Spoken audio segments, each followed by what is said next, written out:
이 갈라디아서 2장 20절은 제가 다니던 대학부에서 그 암송 구절 가운데 첫 번째 암송했던 구절 가운데 하나입니다. 그래서 처음에 암송했던 구절이기 때문에 오랫동안 아마 제가 혹여나 치매가 걸려도 이 구절은 아마 암송하지 않을까 이렇게 생각될 정도로 제 머릿속에 박혀져 있고, 또 기도하는 시간 속에 이 구절이 뚝 떠올라서 이 말씀을 가지고 이 말씀을 의지하면서 이 말씀 속에 녹아지기 바라면서 그렇게 암송하는 성경 구절 하나고, 아마 제가 제일 많은 은혜를 또 하나님을 기억하면서 그렇게 되새길 수 있는 그런 구절이라 이렇게 말씀을 들을 수가 있습니다. 십자가를 바른 이 사순절은 정기 검사를 하고 있는 주간과 비슷하지 않나 이렇게 생각이 되어집니다. 내 자신이 지금 어떤가. 지난주에 자동차 검사를 정기 검사를 하러 갔습니다. 1년마다 한 번씩 이렇게 하게 됩니다.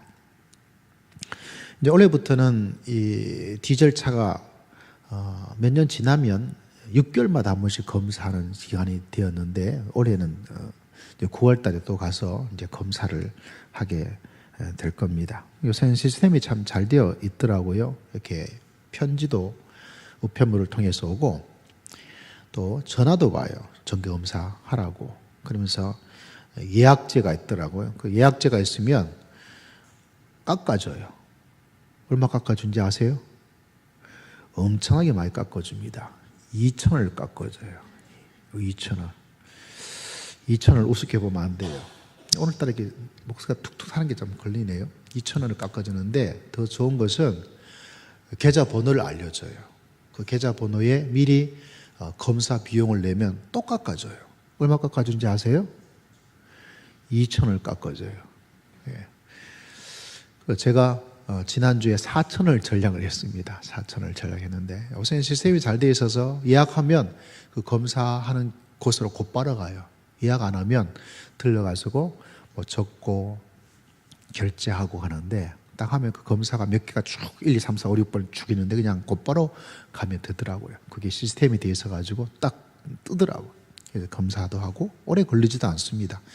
뭐 한 10분 정도 걸릴까요? 그 정도 걸리는 시간 속에서 검사를 다 해서 뭐가 문제인지 배기량, 뭐 전등, 뭐 타이어, 뭐 여러 가지를 다 검사를 해서 뭐 괜찮다 이렇게 나옵니다. 그래도 교회가 제가 차를 이렇게 조심조심 잘 이렇게 해서 어쨌거나 또 성도님도 이렇게 해서 또 많이 쓰지 않다 보니까 그래도 잘 되고 있는 그런 가운데 있습니다.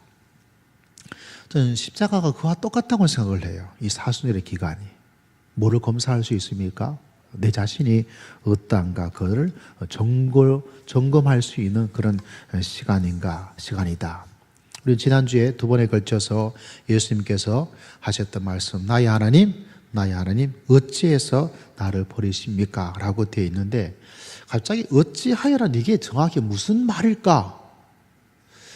제가 첫 번째 가졌던 느낌은 어떻게 해서 도대체 왜 이런 뭔가 감성적인 어떤 단어로 생각했는데, 국어 사전적 의미는 어찌하여라는 단어가 어떤 이유로라는 의미로 정하게 되어 있더라고요. 그러면 결국 예수님께서 하셨던 말씀이 나의 하나님 도대체 어떤 이유로 나를 이렇게 버리십니까? 라는 것으로 또 번역을 할 수 있겠다, 이런 생각도 들게 되었습니다. 그 이유가 뭐냐는 거죠. 그 이유는 우리가 많이 알고 있습니다. 오늘 이 오후의 시간에 오신 분들은 두 가지가 항상 되어집니다. 점검이 되어지죠. 첫 번째로는 오늘 찬양에 참 너무나 제가 눈물을 흘렸지만 하나님의 사랑이 그 속에 있는 거예요. 하나님의 사랑이. 우리는 보통 때 언제 하나님의 사랑을 많이 느끼냐면, 내가 탁 하나님께 기도했는데 기도가 금방 응답되었어요. 이야, 하나님께서 나를 정말 너무나 사랑해 주고 계시는구나, 이렇게 생각되는 것이 일반적인 사람의 모습 가운데 하나이죠. 근데 여러분, 가장 큰 하나님의 사랑은 십자가를 통해서 우리에게 그 사랑의 풍성한 모습을 우리에게 말씀해 주시고 하나님께서 우리에게 비춰주시는 줄을 믿습니다. 하나님의 사랑이 얼마나, 아이들이 하는 것만처럼 하늘만큼 땅만큼 그렇게 하나님께서 우리를 사랑하시는 것을 말로 사랑하지 않고 어떻게 해요? 그의 사랑하시는 독생자 예수 그리스도를 우리를 위해서 버리시면서까지 저와 여러분을 사랑하여 주신 줄을 믿습니다. 여러분, 사람이 밉지 않나요? 우리 신옥기 권사님은 남편이 미워요, 안 미워요? 저러면 제 설교가 말이 안 되는 거죠. 그죠? 밉다고 말을 해도. 이종수 권사님, 장로님 참 밉죠? 그렇죠. 그까지 이야기하세요. 미워요. 미워요. 얼마나 미운지 몰라요. 미울 수밖에 없는 거예요. 미워요. 미울 수 있는 거예요. 미운 거예요. 우리 송집사님은 애들이 참 밉죠? 엄청 미울 거예요. 할렐루야. 사람 마음에 미운 마음이 가지고 있는 것이 사람의 일반적인 모습이에요. 항상 그런 건 아니죠.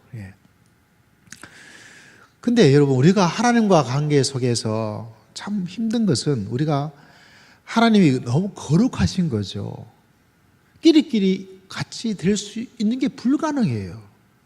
하나님은 거룩하시고 우리는 아무리 살아도 밑바닥인데 끼리끼리가 될 가능성이 없어요.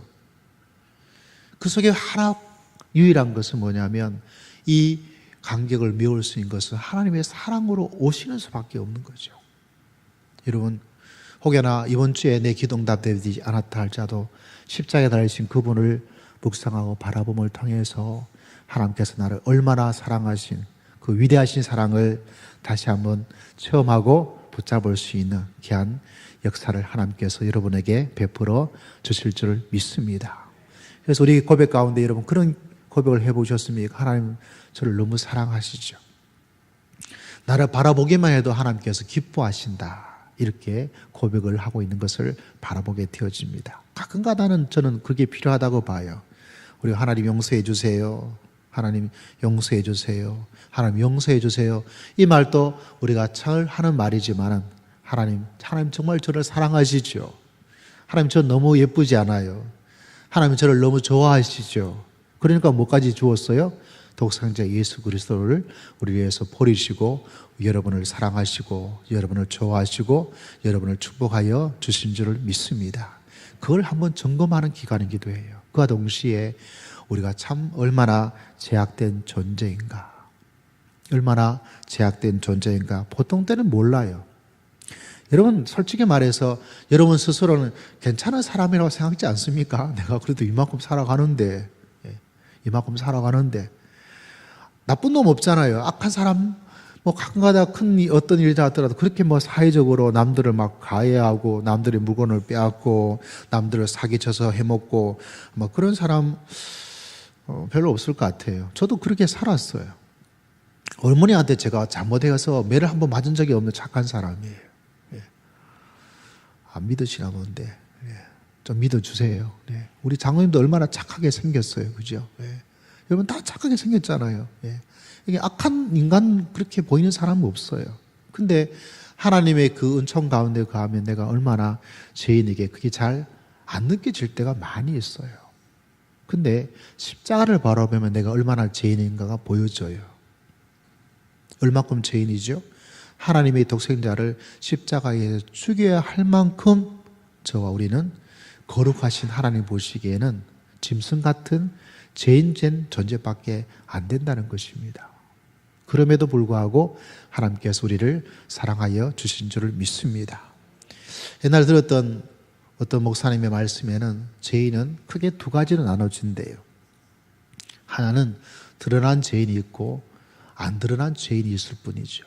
지금 사람들이 이 사람 저 사람 많은 지탄을 받고 있는데 나빠요. 그 사람들. 그건 부인할 수가 없어요. 그러나 영적인 관점에서 바라보면 그 사람은 드러난 죄인일 뿐이요. 나는 더 많지만 잘 포장되고 숨겨져 있는 죄인밖에 되지를 않습니다.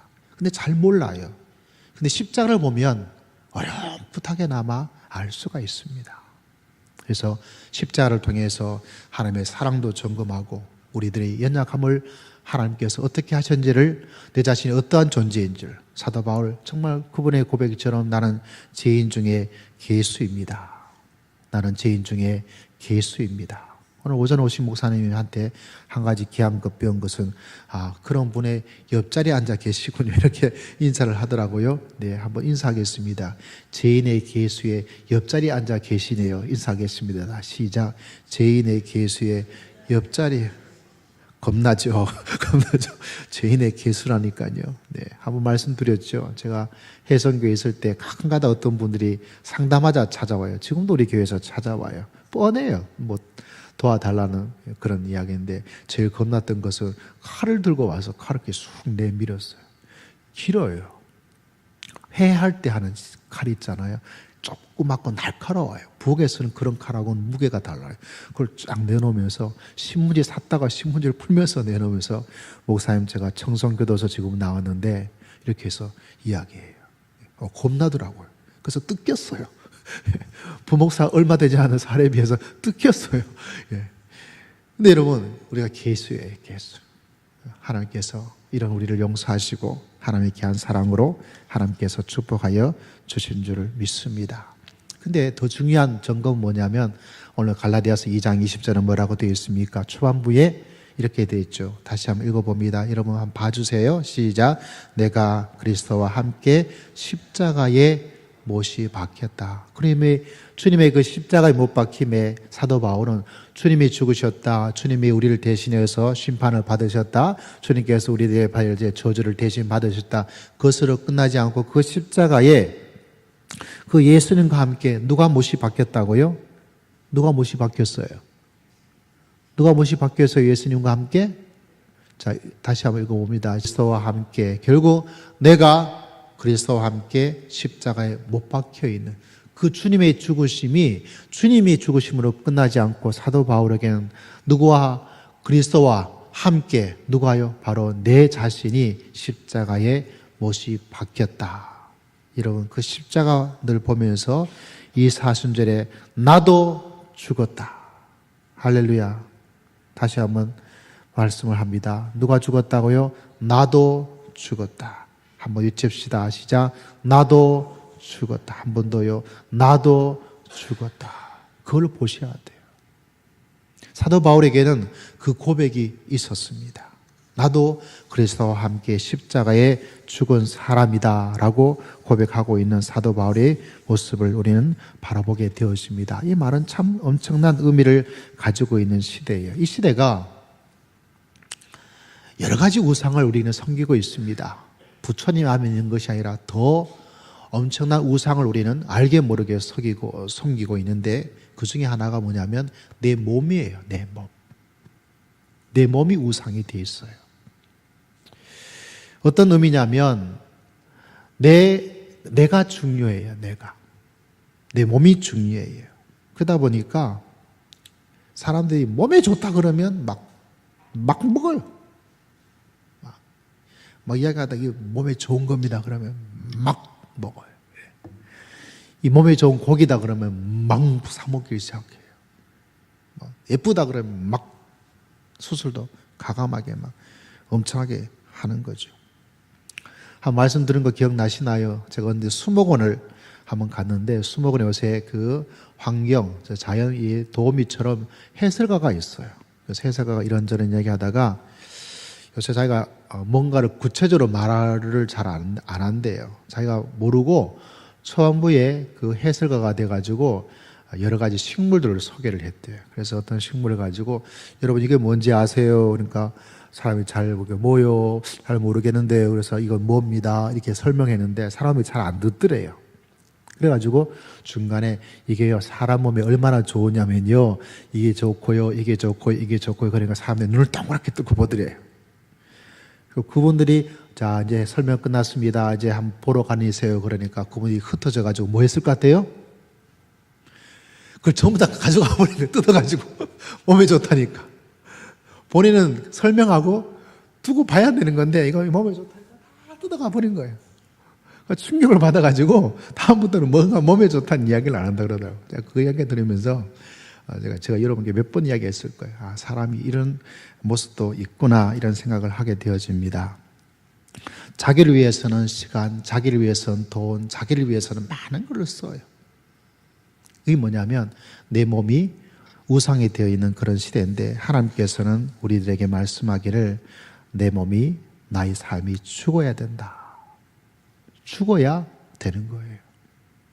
내 몸을 막 학대하자는 의미가 아닙니다. 우리 속에 죽어야 될 게 있습니다. 죽어야 될 게 있어요. 이게 나를 망치는 거예요. 조그만 것. 그것이 나를 망쳐요. 이건 뭐 괜찮겠지. 그것이 나를 괴롭힌 아킬레스건이 될 때가 많습니다. 그래서 여러분, 사도 바울은 그런 자기 자신의 모습을 알기에 뭐라고 말하냐면 나는 날마다 뭐 한다고요? 죽노라. 한번 외쳐볼까요? 나는 날마다 죽노라. 시작. 나는 날마다 죽노라. 죽어야 되는 거예요. 그래야 진정한 삶이 살아납니다. 오늘 이 자리에 오신 여러분은 믿음 생활을 걸러도 몇 년을 하셨습니다. 10년, 평생을 했는데 기억해야 될 이 말이 뭐냐면 나는 죽노라인데 나는 1년에 한 번씩 죽노라. 나는 10년에 한 번씩 죽노라. 나는 가끔 죽노라. 나는 은혜 받을 때 죽노라. 나는 심심할 때 죽노라. 그렇게 말하지 않고 뭐라 그랬어요? 나는 날마다 죽는다. 그 말은 사도 바울의 그의 영적인 경험과 하나님의 지혜에 의하자면 날마다 죽어야 될 것이 계속 잡초처럼 있다는 거예요. 자란다는 거예요. 믿음의 길을 가다가 왜 사고가 일어나느냐? 날마다 죽어야 될 것이 있는데 안 죽여서 그래요. 내가 이 정도 믿음 생활을 했으면, 내가 이렇게 훈련을 했으면, 내가 이렇게 주일마다 예배를 나왔으면 내 속에 죽어야 될 것이 있고 그걸 잊어버려요. 근데 사도 바울은 우리에게 그렇게, 하나님께서 우리에게 그렇게 말씀하지 않고 나는 날마다 뭐한다? 죽노라. 결국 다시 말하자면 날마다 내 속에 죽어야 할 것이 밤사이인지 언제인지 알 수 없는데 지가 막 자라고 있어요. 안 좋은 것들이. 여러분, 십자가를 바라보면서 매일매일 기도하셔야 돼요. 매일매일 믿음의 하나님, 내가 죽기를 원합니다. 주님, 나를 죽여 주시옵소서. 주님, 나는 십자가 이미 못이 박혔습니다. 주님, 나는 날마다 죽겠습니다. 여러분, 이런 마음으로 날마다 하나님 앞에서 자기 자신을 십자가 앞에 꽉꽉 못 박고 살아갈 수 있는 우리 모두가 반드시 되시기를 주의 이름으로 축복합니다. 내 생각 죽여야 될 게 있고 내 육신의 연약함, 유혹에 쉽게 사람들이 넘어갈 것이 많이 있어요. 특히 사회생활하는 남자들은 조심을 해야 되고, 집에 있는 아내들은, 집 밖에 있는 아내든지 이 세상에 얼마나 많은 유혹의 시대를 살고 있는지, 그것이 얼마나 만연되어 있는지, 그것이 얼마나 쉬운지를 몰라요. 그리고 우리 속에 있는 수많은 것들 이런 말로 다 할 수 없습니다. 제 옛날 인터넷에 어떤 곳에 들어가면 왜 그런지 모르겠지만 닉네임을 적도록 되는 것이 있어요. 닉네임. 그래서 제가 닉네임을 뭐라고 할까 생각하다가 그때 제가 진짜 성령이 충만했나 봐요. 뭐라고 적었냐면 죽었군이라고 적었어요. 군자는 남자할 때 무슨 군 하는 그런 의미가 있었고, 그때 제 마음속에 죽음에 대한, 생명의 죽음에 대한 것이 아니라 내 속에 있는 사도 바울의 고백처럼 날마다 죽노라는 그 죽음을 생각하면서 내가 그 카페 갈 때마다 나는 날마다 죽는다, 이런 마음의 다짐을, 그런 도전을 계속 기억하고 살기 위해서 제가 죽었군인데, 이게 얼핏 보면 별로 좋아 보이지 않잖아요. 뭐 살았군은 괜찮고 뭐 이런 건 괜찮은데 죽었군, 영 신앙적인 것 같지 않잖아요. 그래서 어떤 아는 분이 어떻게 알게 된지 모르지만 이거 왜 죽었군, 이게 뭐냐고, 이게 목사가 돼가지고 죽었군이 뭐냐고 이야기를 하더라고요. 그래서 내가 이야기를 했어요. 내가 이 사이트 올 때마다 내가 정말 사도 바울 마음처럼 또 하나님 주신 지혜처럼 정말 내 안에 있는 것들을 죽었다. 오늘 갈라디아서 2장 20절에 있는 것처럼 그리스도와 함께 십자가에 못 박혔다라는 그런 의미를 내가 되새기기 위해서 내가 이렇게 죽었군이라고 이렇게 했다고 설명을 했습니다. 자랑 같지 않습니까? 예. 할렐루야. 예. 여러분, 죽어야 되는 거예요. 십자가에 죽습니다. 나는 나 혼자 죽을 수가 없어요. 주님이 못 박힌 것처럼 그 장소에 사순절에 그 십자가를 바라볼 때 내가 죽어 지낼 수 있는 거예요. 이 사순절은 바로 그런 점검의 시간입니다. 내가 얼마나 살아서 우리 속에 있는지. 왜 그렇습니까? 2장 20절 중반은 내가 그리스도와 함께 십자가에 못 박혀 쭉 박혔나니 시작. 그런즉 이제는 내가 사는 것이 아니요 오직 내 안에 누가 사세요? 내가 죽으면 누가 살까요? 주님이 죽어요. 주님이 사세요. 큰일 날 뻔했어요. 말을 잘못해서. 주님이 살아요. 주님이 살아야 될까요? 내가 살아야 될까요? 주님이 살아야 되죠. 근데 점점 왜 자꾸 내가 살까요? 날마다 안 죽으려고 그래서 그래요. 날마다 자기를 죽여야 돼요. 주님 오늘 또 죽고 싶습니다. 생명에 대한 것이 아니라. 그러면 누가 살아서 역사할까요? 하나님께서, 예수님께서 사셔서 우리 가운데 성령의 큰 역사를 우리 모두에게 허락하여 주실 줄을 믿습니다. 여러분 이 말씀을 꼭 기억하고 이 사순절에 더욱더 주님의 십자가 만나는 놀라운 역사가 있기를 주의 이름으로 축복합니다. 십자가에서 나의 그 모든 죄악과 용서와 사랑을 다시 한번 풍성하게 받고 하나님 붙잡고 살아가는 한 주간 되시기를 주의 이름으로 축복합니다. 십자가에 죽으신 주님을 바라보면서 나도 이미 못이 박혔다. 이제는 내 안에 예수님께서 사신 것이라 선포하면서 살아가요. 이 한 주간도 하나님의 은총 가운데 거하기를 주의 이름으로 축복합니다.